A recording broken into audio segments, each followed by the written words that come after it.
All right, another episode of the Square and Compass podcast. Back to long form podcasts. I always love to do them. The focus, as I think the audience knows, the past several weeks really has been on the live streams, which have been going incredibly well. However, I am very happy and excited to be doing a podcast interview once again with brother Julian Rees. Thank you so much for being here.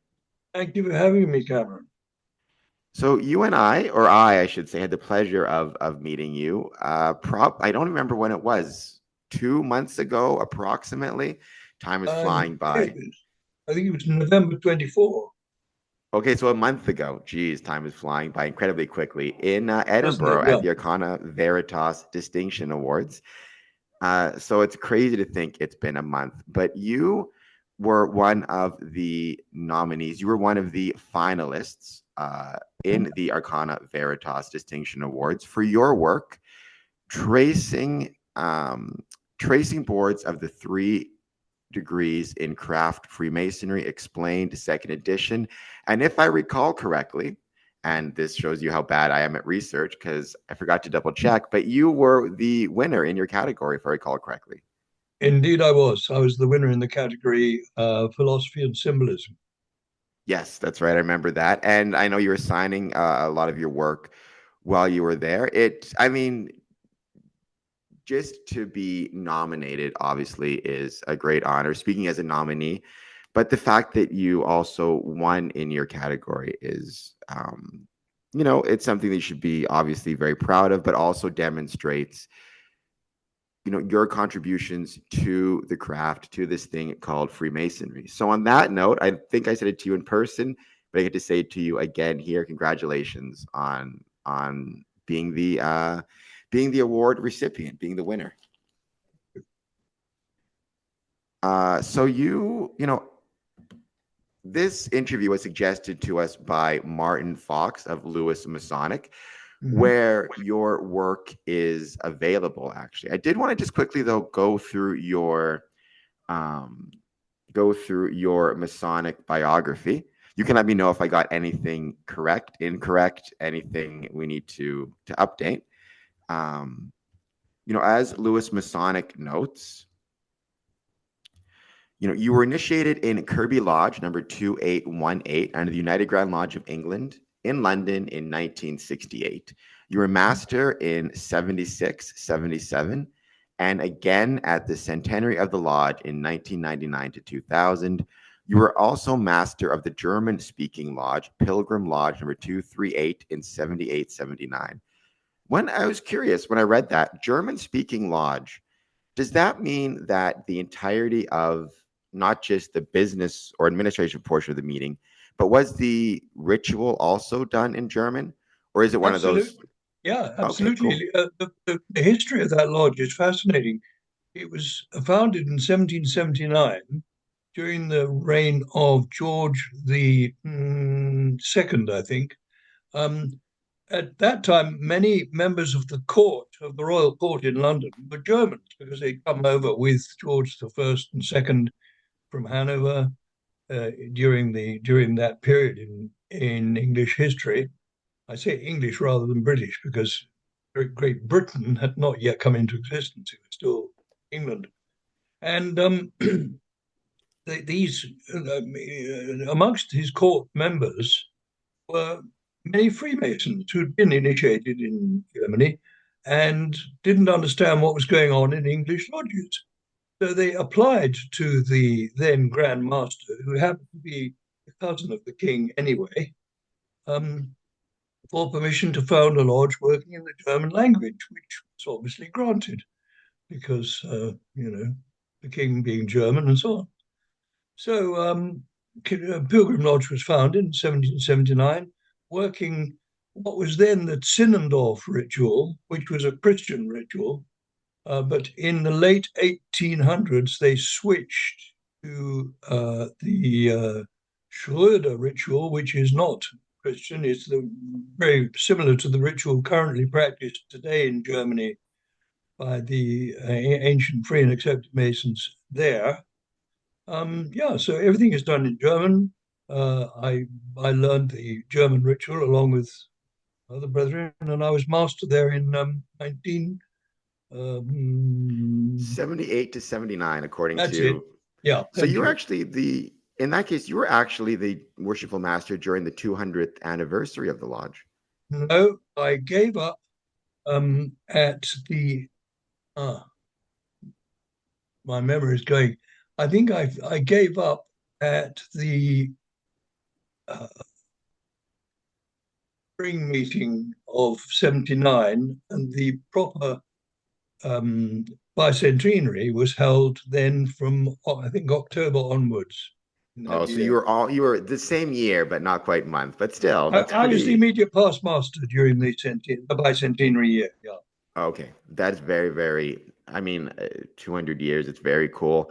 That's very cool history. I always love, I mean, one of my fondest memories within Freemasonry, and I hope to add more memories to this, is attending lodge and hearing Masonic ritual performed in a language other than English, which can be a really Mhm. special, be a really special experience. So far, it's been, I've been lucky enough to hear Masonic ritual in Portuguese and Spanish. Mhm. Never German, but I'll put that one on the list for sure. Hmm. You were a regular contributor to the quarterly magazine Freemasonry Today from 1997, or sorry, since its founding in 1987, and from 2003 to 2007, you were the deputy and news editor, appointed junior Grand Deacon in 2007. In 2003, you delivered the prestigious Wendell K. Walker Memorial Lecture in New York entitled Through Ritual to Enlightenment. Was that New York, New York, like New York City, I'm assuming? It was New York City. Nice. I've been to New York once. I got to get back there. Never had a chance to to attend any Masonic meetings there.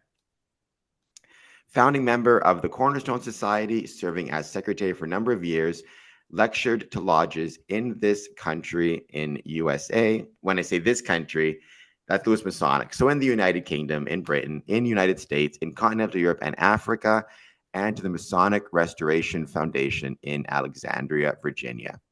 On that occasion, he gave a paper entitled The Spiritual Path to Freemasonry, or excuse me, The Spiritual Path of Freemasonry. You're the author of That's it. 5 works: Making Light, a handbook for Freemasons, The Stairway of Freemasonry, 30 short talks and questions. So you want to become a Mason or Freemason, Ornaments, Furniture, and Jewels, and what we're going to talk about today, the tracing boards of the 3 degrees in Freemasonry explained.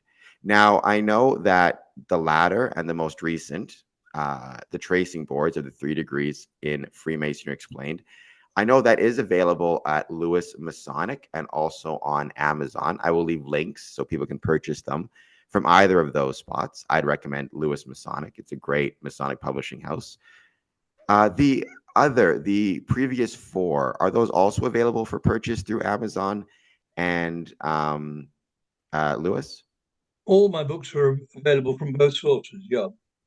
Perfect. And then, your email address is on the Lewis Masonic website as well. But I'm assuming if people do want to perhaps contact you about speaking in their lodge, maybe in person or maybe something virtually or something recorded, they can contact you through J Rees, that's JREES at AOL.com. Right. Right. You resigned. Oh, sorry. Just going to say it's the shortest email address that I know. And that is good. Brevity is the soul of wit, both in email and otherwise. Resigned from UGLE in 2011 on joining the International Order of Freemasonry for Men and Women. I can't pronounce this to save my life. I never have been able to. Le Droit, Humain, and holds 30th degree in the ancient and accepted Scottish Rite. Regular contributor to the Square, so which is a magazine. I hope that I got everything uh, pretty much all set. If there's anything I missed or anything you want to add to that biography? The only thing I would perhaps take out of that is I'm no longer a contributor to the Square magazine. That Okay. would be the only thing. Yeah, but that's absolutely accurate. Yeah, and there are other books too which have been added to that list since that biog on the back of the I presume it's that you're looking at. Yes. Yeah. Yeah. It's a bit outdated now, but there are two other books. Um, uh, Freemasonry for the Heart and Mind is one, and the other one is More Light, Today's Freemasonry for Men and Women, which I've written since joining the order I'm currently a member of. And are those also available through Amazon, through Lewis? They are also available from Lewis and Amazon, yeah. Okay. Like I said, I'll be leaving some links in the description to this video. So make sure that you guys read the description, check out the links, and potentially consider contacting Brother Julian Rees, if you're interested in having somebody speak at your lodge on these topics. I was debating whether to start with your experience in Edinburgh and at the AVDA, the Arcana Veritas ceremony, or to start with the work itself. But I think I'm going to start with Edinburgh. So it's been about a month. Again, I can't believe it's gone by so quick. Just tell me about, what was your experience like being at the Arcana Veritas ceremony? What was your experience like in Edinburgh? Both in terms of, how did you feel when you found out you were nominated, and then how did you feel upon receiving the award and being the award recipient? Okay, well, first off, I was really pleased and surprised that I've been nominated one of the three finalists in my category. Because it's a nice book, but not. I've read plenty of other Masonic books which I would regard as superior to that. That's neither here nor there. And I knew the works of the other two authors, Andy Albright and Travis Twinker. Although I hadn't met them, I met them for the first time in it. But I knew their work, and I was pretty sure that of the three, I wasn't going to be number one, because their works appeared to me to be more scholarly in content and so forth. So it did come as a surprise to me. I mean, people say this, to try and show how modest they are, but I'm telling you this honestly. I did not expect to be number one. Um, yeah, the setting was really nice, because the Grand Lodge premises in Edinburgh, which I hadn't visited before, it's my first time, are really impressive. I'm sure you would agree with me. The beautiful old 18th century stone buildings, and the general atmosphere is really very warm and encouraging. It's a nice place to be, and the people were very nice. Yeah, that's all I can say. Really, it was a great day. I met some really great people, yourself included, that I hadn't met before, and I came home the following day, really quite bolstered. Did you have the chance to check out anything else while you were in Edinburgh, like attend any Masonic meetings or do any tours or anything like that? I mean, how much? Because one of my regrets, and I'll have to fix this or amend this in future, is I was lucky enough to get a tour of the Grand Lodge in Edinburgh. Some brothers took me around. Beautiful building, not only the room we were in, but the entire building. Found, I forget the name of it now, but the famous cemetery and graveyard, and found some actually Masonic gravestones and markers in there, which was really cool. Didn't get a chance, however, to attend a Masonic meeting while I was there. So that's something I need to amend in future. You said you spent 2 days there, right? Or you Yes. spent overnight. You have a chance to take in part in any Masonic events while you were there? Well, no, because you have to remember that the International Order of Freemasonry for Men and Women is not That's right. recognised by the Grand Lodge of Scotland or by the United Grand Lodge of England, so they won't admit me to their meetings. Although, of course, their members do come to our meetings quite regularly, clandestinely. They're not supposed to. We won't say So, anything. so that But that's stops me right, going yes. to. Yeah. But as regards to the city, my wife and I spent some time just trolling around the city. In general, it was really it was the weather wasn't too kind to it. You'll probably remember, but it was a fascinating visit. my second visit to Edinburgh, and I did see a lot more than I had seen before. Yeah, it was very wet, very rainy, very Mhm. chilly, but that's okay. It Yeah. was still. I know. Did you get a chance to check out the Christmas Village, which was it Yes, was you what, check that like out. 5 minutes from the Grand Lodge. It was beautiful. Literally, it was opposite our hotel. So Nice. all the lights, the bright lights from there came through the windows. It was a lovely, heartwarming sight. Yeah. Did you ride did you brave the giant swings that were Come on, I Cameron, I'm 89, okay? Uh, you could do it, right? I You don't you do look that you sort of look stuff anymore. braver than I am. You could have done it. We'd have had a picture of Julian Rees up on some swings. So let's switch it over from beautiful Edinburgh to the work itself that brought you to Edinburgh, right? Tracing boards of the 3 degrees in craft Freemasonry explained. Now, again, there is a wonderful explanation of the work on the Amazon site. They talk about it in Lewis Masonic, right? I'll put that in the description. But I'm curious, so you joined Freemasonry um, again in 1968. 1968. You became master in 76, 77. Um, did the tracing boards, uh, did, did they always stand out to you as even as a newer member, as an entered apprentice? Okay. Or at what Well, point did you start to find the tracing boards both interesting and perhaps worthy of greater study and greater research? to understand my approach to this, you have to understand that Kirby Lodge, the lodge that I was initiated in, is a lodge of ritualists.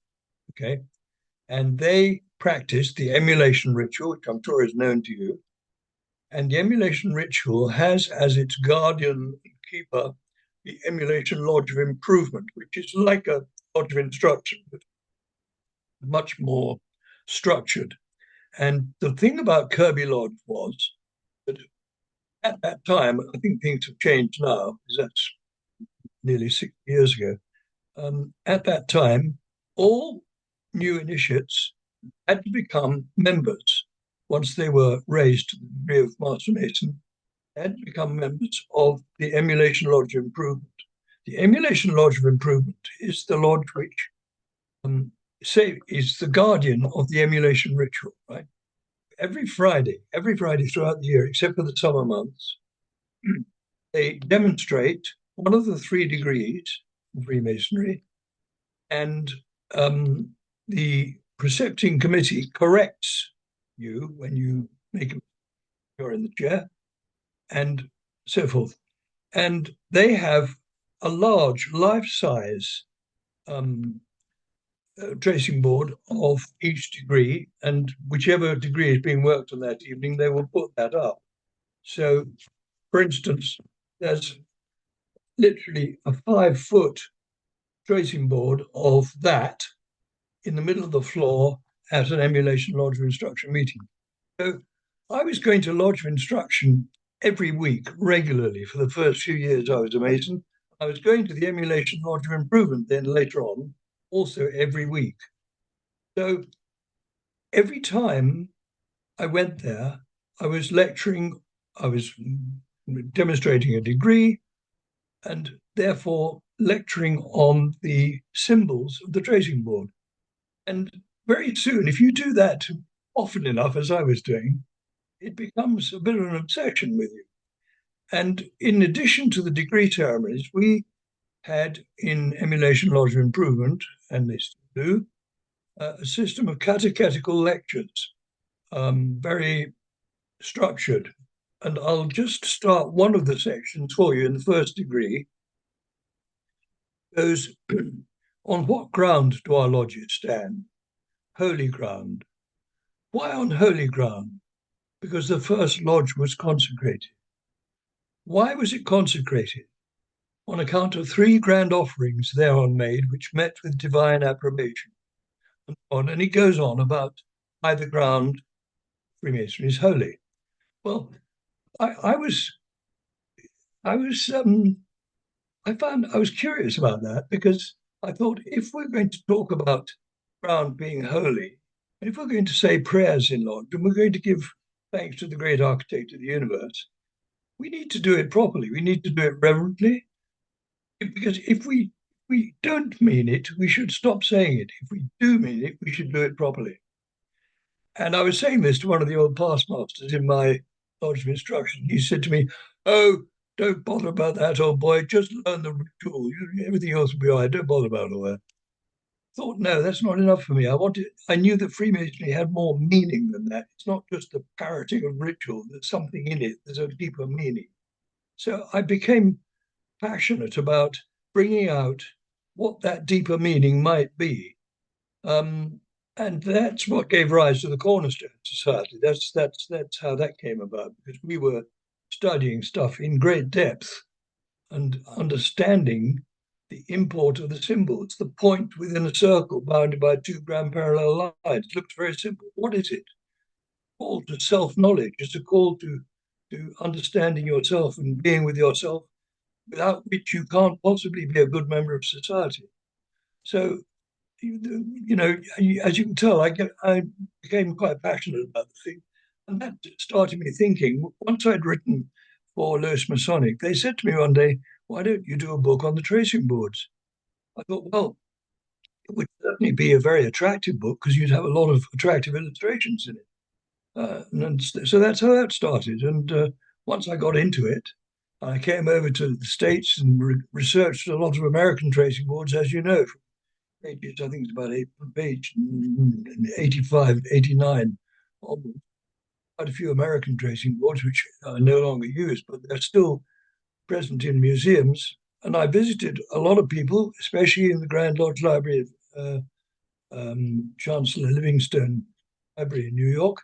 And uh, yeah, and France. I visited in France, Scandinavia, all sorts of places. I picked up bits of tracing boards from all sorts of places, and it incredibly broadened my knowledge and feeling for Freemasonry generally. How did you find your so when you were compiling your research or preparing for these visits, what was the response like from the Masons, or not even from the Masons per se, but just from the collections to which you were contacting about seeing these trestle boards, whether it be in lodges or museums? What was those connections like? And did you find that others shared your fascination and your interest in the trestle boards, and like you know, had questions about them that perhaps you could assist in answering? Well, the interesting thing about libraries and museums in Freemasonry that they are first museums and second Masonic. Yeah, so they're librarians in their heart. They've been brought up as librarians and have probably been librarians in other contexts. So they were, when you express an interest in, for instance, in tracing boards, they're interested to know what your path has been. I've been able, for instance, to supply quite a lot of material to the Grand Lodge Museum in London, stuff that they didn't know existed. For instance, the frontispiece of this book is something I picked up in Vienna. Just let me turn it up for you.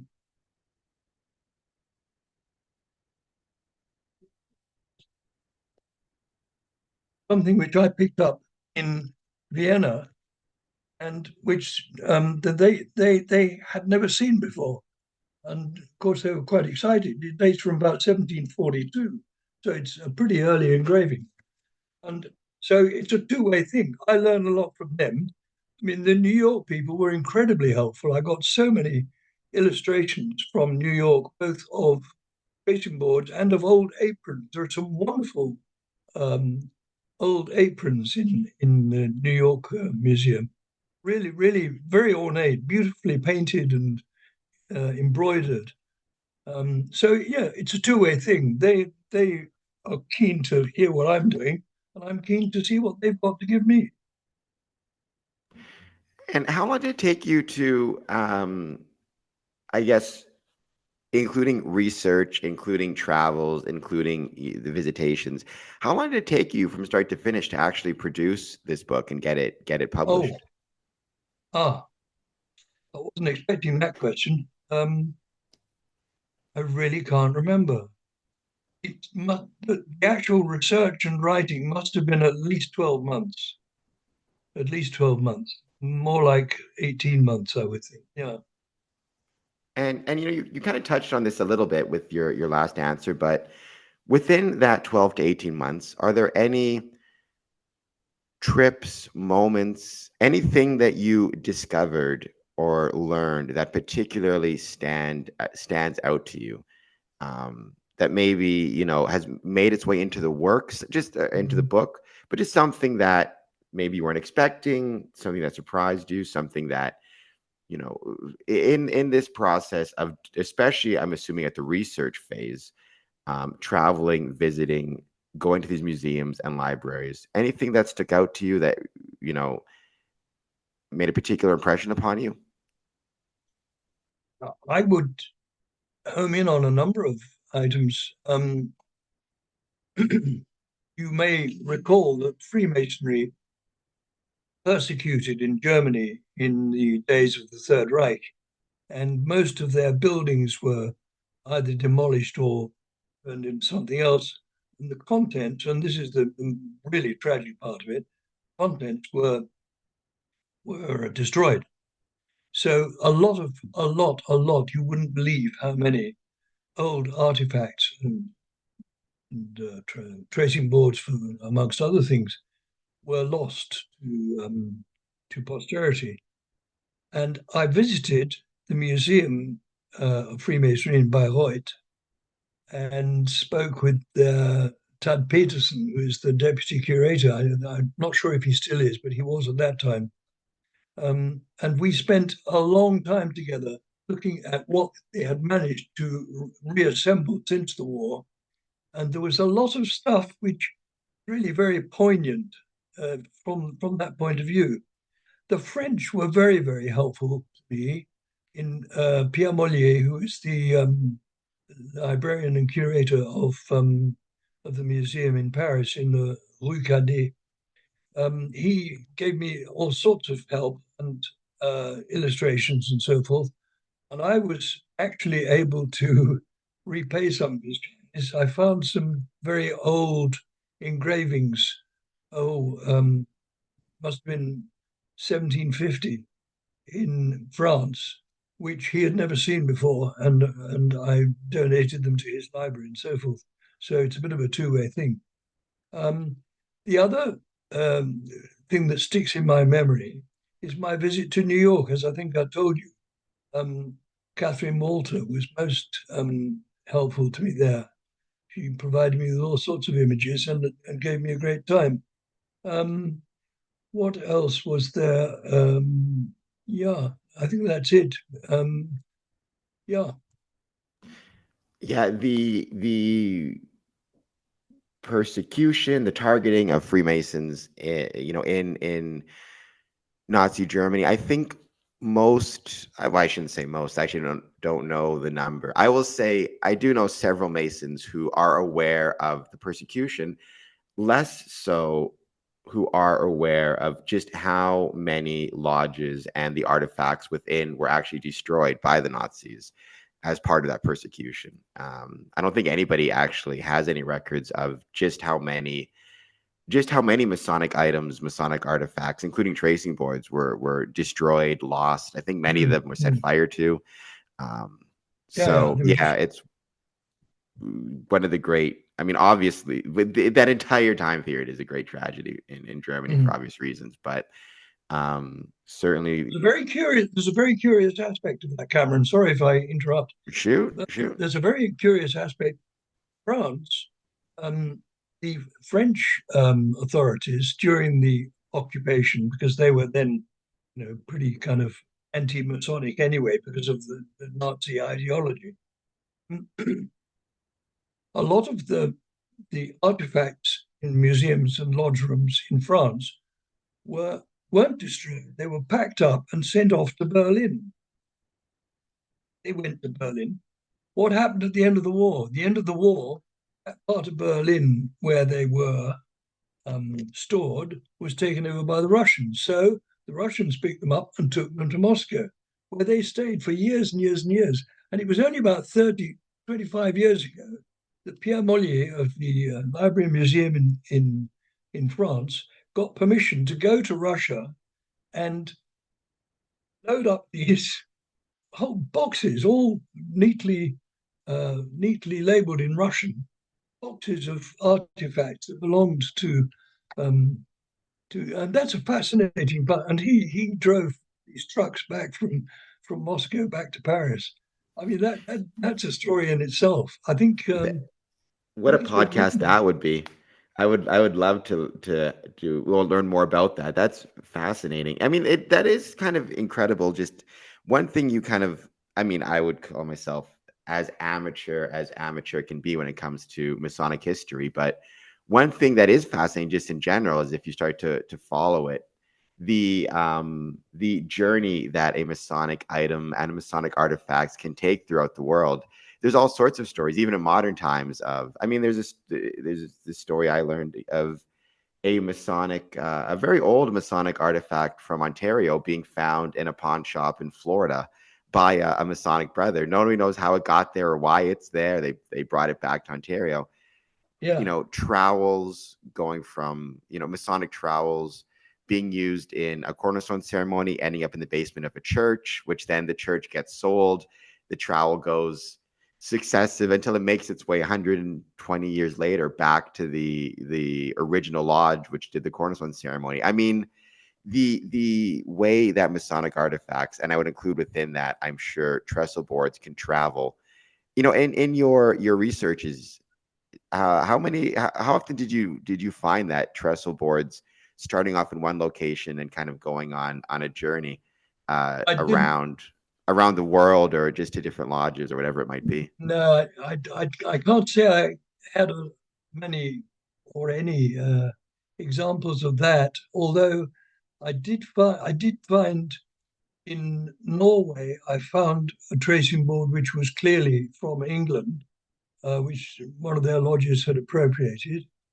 And interestingly, um, when the USA, before United States was first formed, um, this board here, 1761, is an American board, but is actually comes from England. And it's always been, if I can digress for a moment, I've always regretted very much how you guys in the States have um, uh, given up the use of tracing boards.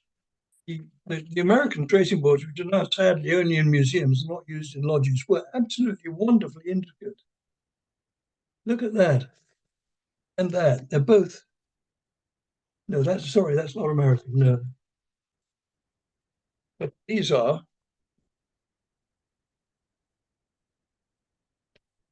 Sort of. Look at that. Yeah, and I really think it's a pity that it's a shame that in America you've given up on tracing boards. I think must have been in the course of the 19th century, and switched, interestingly, and I bring this about in chapter 6, to lantern slides, which in those days were oil lamp lantern slides because electricity hadn't even come in lodges. So I mean, you had the devices like this. oh yeah, yeah. No, I Okay. first of all though, don't say you guys. I'm Canadian. We still Oh, have sorry. tracing I beg your boards. pardon. No I'm sorry. worries, no worries. We're still rocking with the tracing boards. But as someone who's visited Masonic many Masonic lodges in the States, I can say actually, having attended a few meetings in Detroit, Detroit Masonic Temple, seeing the lantern slides that they use, they're still using, and in many lodges, they're still using. I don't know how They're old it still was, but it must have they're been still 100 and using something. lantern slides in Detroit. The lodge I went to, yeah, Really? so Detroit, they wheeled out this. Obviously, I've been to many where it's been a PowerPoint presentation or it's been, a more modern piece of equipment. But I went to a degree in Detroit. I remember, yeah, they wheeled out this lantern contraption. If I recall correctly, it was. I don't think they used a candle. I think it was like there was a light bulb, but They probably use electricity nowadays. Yeah, sure. it looked to me like the original slides and the original machine. It was very cool to see, and a lot of, like, in St. Louis, at their museum, they had the original lantern that they used as a display piece in their museum. So they have a lot of, I mean, I don't know, it's one of those things where, yeah, trestle boards are definitely beautiful and they add a lot of character to the a degree, but at the same time, that variation that you see between different ways of doing it, whether it be a trestle board or a lantern slide, those that can be really fun as well, and that can add a certain character to your Masonic travels. If everything is the same everywhere, you get pretty bored pretty quick. Freemasonry, one of the Don't you? beauties of it is that variation you see. Absolutely. You Couldn't agree more. know, speaking of, and by the way, I did want to also put this out in the universe, give a shout out because we were just talking about it. The Freemasonry in Nazi Germany. One thing I wanted to obviously mention, as I always try to mention this just as a way to give credit to our brothers, is there were, and I'm sure you know this well, right? There were several, well, I say several, there was one active working Masonic lodge in a concentration camp. We know that there were several other Masons who were in concentration camps who were trying to maintain their Masonic duties as much as they could. But Cherish Liberty is the famous Masonic lodge out of the Erstwergen concentration camp, if I recall correctly. Um, Belgium Freemasons. So I don't know, just out of curiosity, because it came up, and I know this was it planned to be discussed. But have you ever done any research on or found any artifacts related to either the Cherished Liberty Masonic Lodge or Freemason concentration camps in your No, researches? I haven't. But we did in our well, when I was a member of UGLE in Freemasonry Today, the magazine I was deputy editor of, we did do an article on, this is the flip side of that coin, on British prisoners of war in Germany who got together and fashioned squares and compasses and rough ashlars and perfect ashlars and blazing stars and all the whole paraphernalia. They fashioned it out of what little materials they had and went over into a corner of the camp hut and had their own little Masonic meeting. I mean, obviously they weren't a regular lodge; they couldn't be. But I found that very heartwarming. I thought that was nice. I think we can call them a regular lodge. I think it's okay. I Yeah, don't. I would hope they would be given regular status after the war ended, for heaven's sakes. I'm sure they were. Mm. Retroactively. Yeah, I'm trying to think of how to ask this next question. Because I'm trying to think of the best way to put it. One of the things that I most love about Freemasonry is it's a common. No, obviously Freemasonry is different everywhere, but at least speaking within a jurisdiction, right? It's a common experience. It's the same ritual for everybody. Let's say in Ontario, you know, if you're within a jurisdiction, everybody in my lodge, it's a common experience. We all went through the same rituals. And then obviously one of the beautiful things about Freemasonry is when you travel, you get to see the variations in the ritual. However, it's all kind of you know what's happening, you know what's going on. You see those similarities and you see the common root from which it all developed. But it's a common experience, and yet it's a personal interpretation, right? Or it's that beautiful thing of it's the common experience, yet every person, every Mason interprets Freemasonry in his own way, interprets the ritual in his own way, and I would assume interprets the trestle boards in his own way, or her own way for that matter. We're talking about like the Order of Women Mhm. Freemasons. Yeah. As you were going through your researches, what are some of the different, and like what were some of the different interpretations or experiences of a trestle board that you kind of found fascinating? How did you Okay. find that different people within different jurisdictions, based on different experiences, what were some of the variations you found in interpretations, and how did that affect the way you looked at a trestle board? Well, let me start by homing in on the subject of Masonic secrets, because you see, so many things have been published now that there aren't any secrets. I mean, you can read about anything in a book, but there is a Masonic secret, and that is the secret that belongs to you personally. When you're initiated, you have something has changed in you. And when you're passed to the second degree, something has changed in you, and the third degree even more so. Something changes, and that's very personal. And you can't communicate it. I can't even communicate it to a brother Freemason, because it's part of me then, right?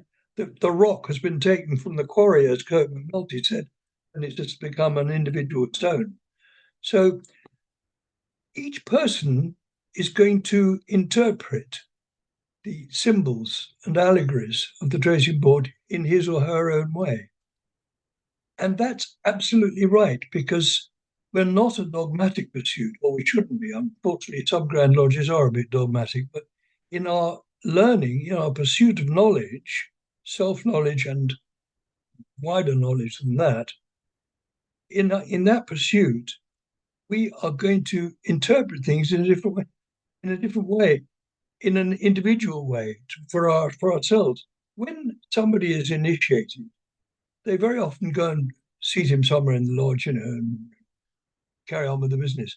I like to go and sit down next to him or her and say, "Tell me, what did you feel about that? What was your impression of that ceremony? How did it hit you, or did it hit you at all? Maybe it went right past you and it meant nothing to you. Tell me about it.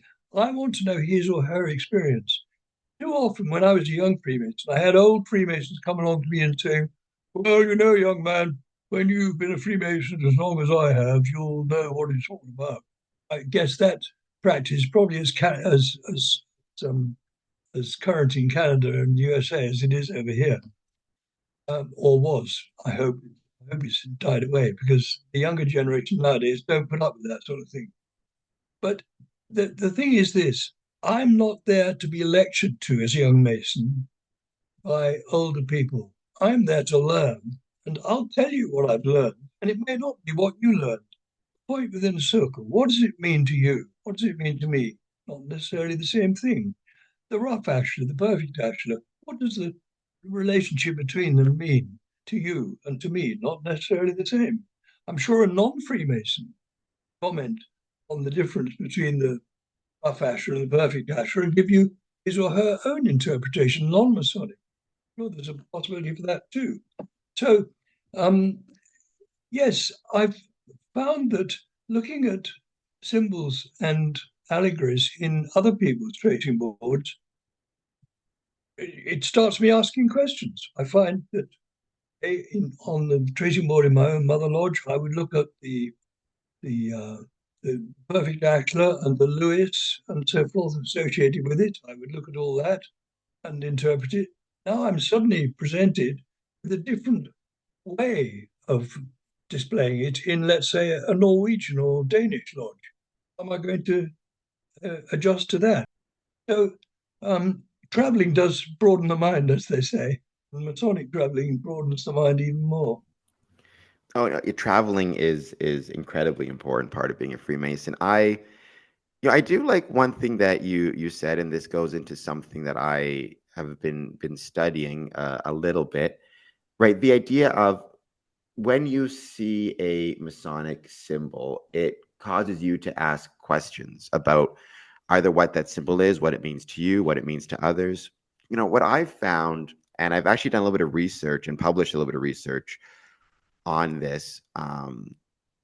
The Masons, at least within my life and my experience, who are the most active within Freemasonry over the longest period of time, or at least stay the most engaged with Freemasonry, tend to be the most curious types of people, both within Freemasonry and within their day-to-day lives. They tend to be the type who are consistently asking questions. The ones who seem to not remain engaged, sometimes they demit, sometimes it's just a matter of you don't see them in lodge, after a couple years. At least from what I've seen of them, tend to be the ones who either aren't, or at least don't display or indicate curiosity, either in their day-to-day lives or about the craft. I suspect that if we are as Freemasons looking at guarding the West Gate, which is a very overused term. I'm not a big fan of the term, to be honest. But if that is something we want to do within Freemasonry, looking at those candidates or those applicants that display curiosity and are asking questions may be one way to find ourselves with more engaged or active Masons down the line.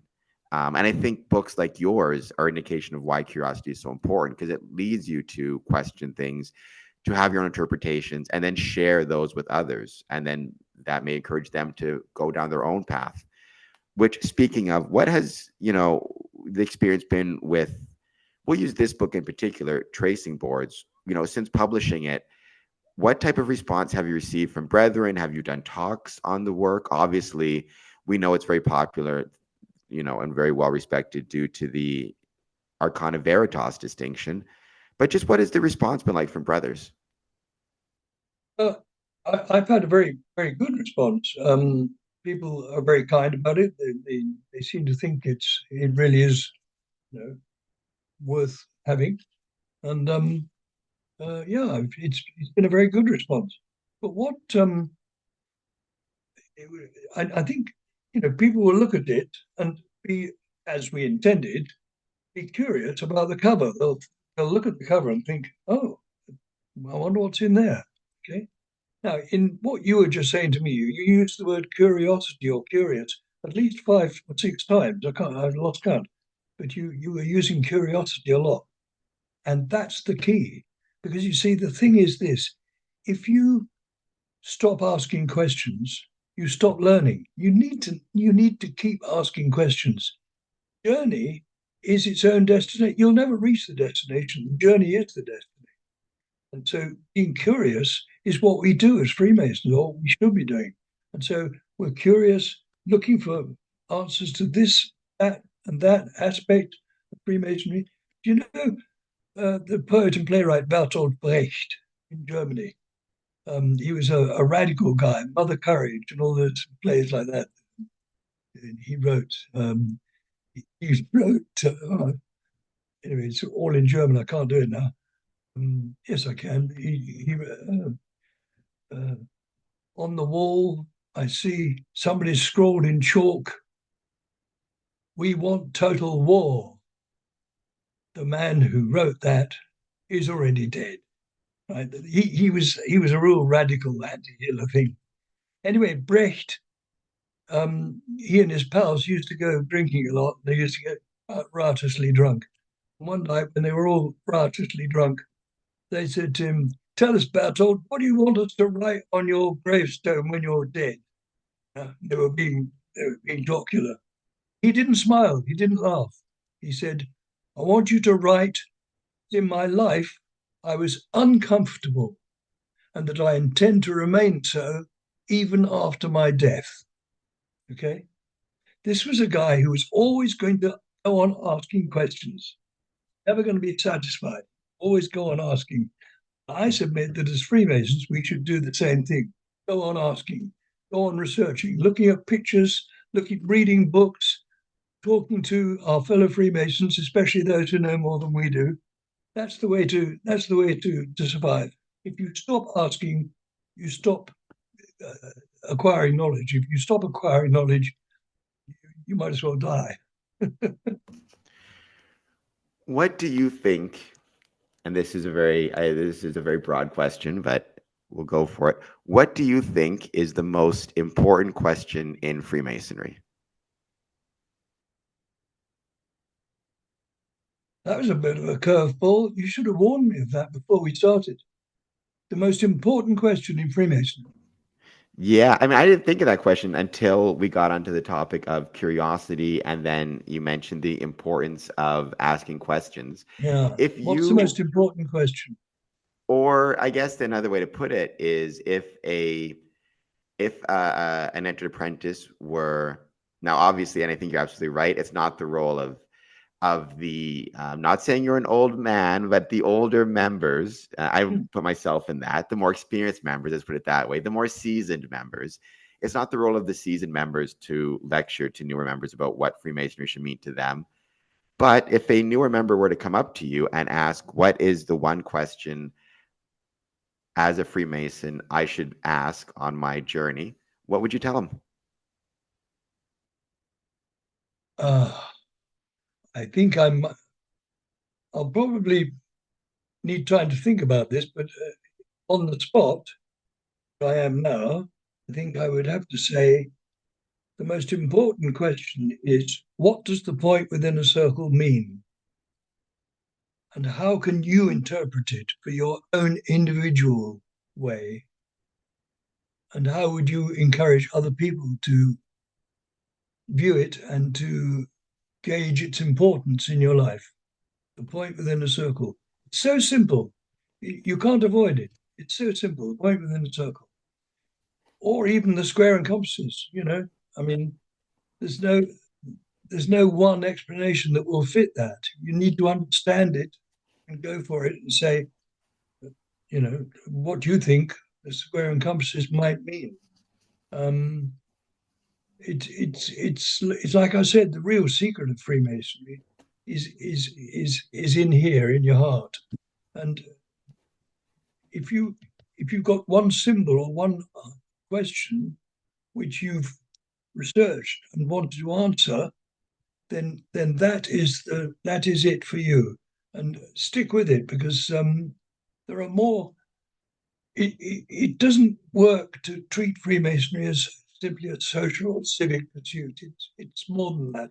It's a secular spiritual pursuit, and the one question that you need to ask yourself will be individual to each one. But if you wanted a suggestion, we'd say the point within a circle. Well, congratulations. With that, congratulations again on being the being the winner, receiving the Arcana Veritas Distinction Award. It was well deserved. But I think that's a good place to leave it. And I guess what I would say is to every Mason who is obviously it's both Masons and non-Masons who watch this Square and Coast Motions are part of the YouTube family. But I think that's a good place to end it, which is for every Mason watching this, ask yourself, what does the point within a circle mean to you? Or maybe you, in your mind, have a different question that you think is the most important question within Freemasonry. And in that case, leave a comment on this video. And what do you think the most important question within Freemasonry is? Let us know. That may spur discussion. That might even be something you may want to bring up in your lodge.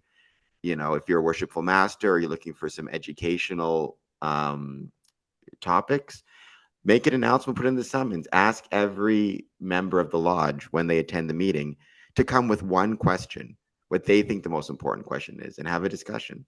Just a few ideas, but I think a very good place to end it is with the question, what does the point within a circle mean to you? And with that, Julian Rees, Brother Julian, thank you so much for being here. Thank you for all you've done for Freemasonry, whether it be as part of UGLE, whether it be as part of the Droit Humain, whether it be with your written work, your speeches, your talks, your work with Martin Fox. Thank you for all that you've done for the craft. and for helping people answer their Masonic questions. Thank you so much. Thank you, Cameron.